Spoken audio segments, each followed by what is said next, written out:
À chaque congrès national du parti, les documents officiels constituent la lumière qui éclaire la voie et le fil conducteur de l'action pour l'ensemble du parti, de l'armée et du peuple dans l'œuvre d'édification et de développement national dans la nouvelle période. Le 14 congrès national du parti revêt une mission tout à fait particulière, ouvrir une nouvelle ère de progrès national. À ce titre, les projets de documents du 14 congrès doivent également comporter des points de rupture, porteurs d'une signification et d'une envergure à la hauteur de cette mission historique. Considérée comme une feuille de route de l'ère de progrès national, l'élaboration des projets de documents du 14e congrès a été lancée très tôt, avec une rigueur exemplaire.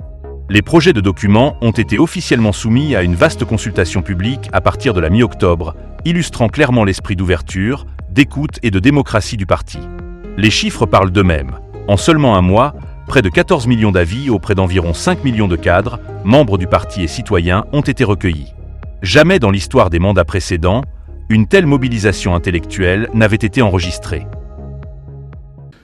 Ce mandat est celui qui a su attirer la participation la plus massive du peuple. Les sous-commissions chargées des documents ont étudié, sélectionné et intégré au maximum les avis pertinents pour finaliser le rapport politique. L'intelligence collective et la sagesse du peuple sont désormais cristallisées dans les documents du 14e congrès national du parti. Dans l'ensemble, les avis recueillis expriment un très large consensus autour des projets de documents soumis au congrès. Les participants saluent une préparation approfondie, globale, reflétant fidèlement la réalité du pays, tout en offrant une vision stratégique de long terme et un haut niveau de synthèse. De nombreux points nouveaux et véritablement novateurs contenus dans ces projets sont particulièrement appréciés par des cadres, membres du parti et des citoyens. La nouveauté essentielle du rapport politique du 14e congrès réside dans l'intégration du contenu de 3 documents en un seul, ce qui garantit une cohérence globale. Le texte est plus concis, plus clair, facile à comprendre, à mémoriser et surtout à mettre en œuvre. Autre innovation majeure. Pour la première fois également, le projet de programme d'action destiné à mettre en œuvre la résolution du 14e congrès constitue une partie intégrante du rapport politique. À cela s'ajoutent des annexes détaillant les principaux indicateurs de développement socio-économique pour la période 2026 à 2030, ainsi que les objectifs de croissance par secteur, par domaine et par localité. On y retrouve l'esprit des 6 clartés. Clarté des personnes, des tâches, des responsabilités, des compétences, des délais et des résultats.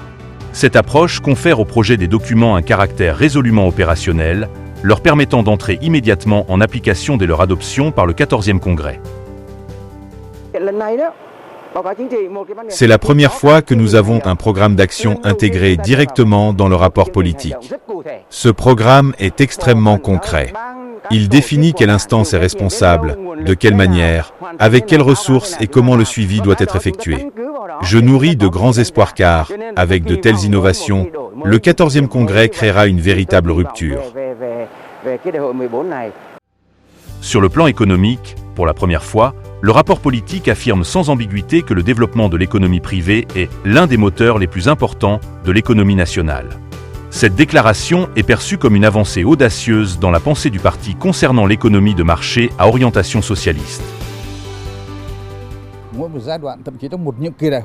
Il est fascinant d'observer l'évolution de la pensée de notre parti sur le rôle de l'économie privée.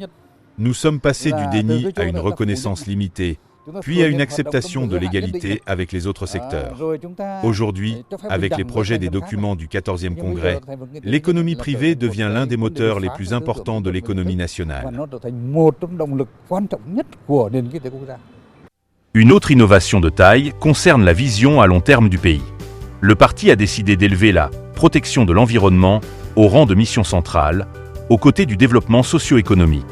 Cette orientation crée un équilibre stratégique à 3 piliers, souvent comparé à un trépied, garantissant un développement durable du pays à long terme.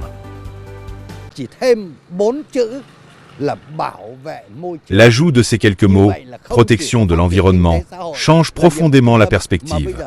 Désormais, il ne s'agit plus seulement du développement socio-économique, mais aussi de la protection de l'environnement comme une mission centrale.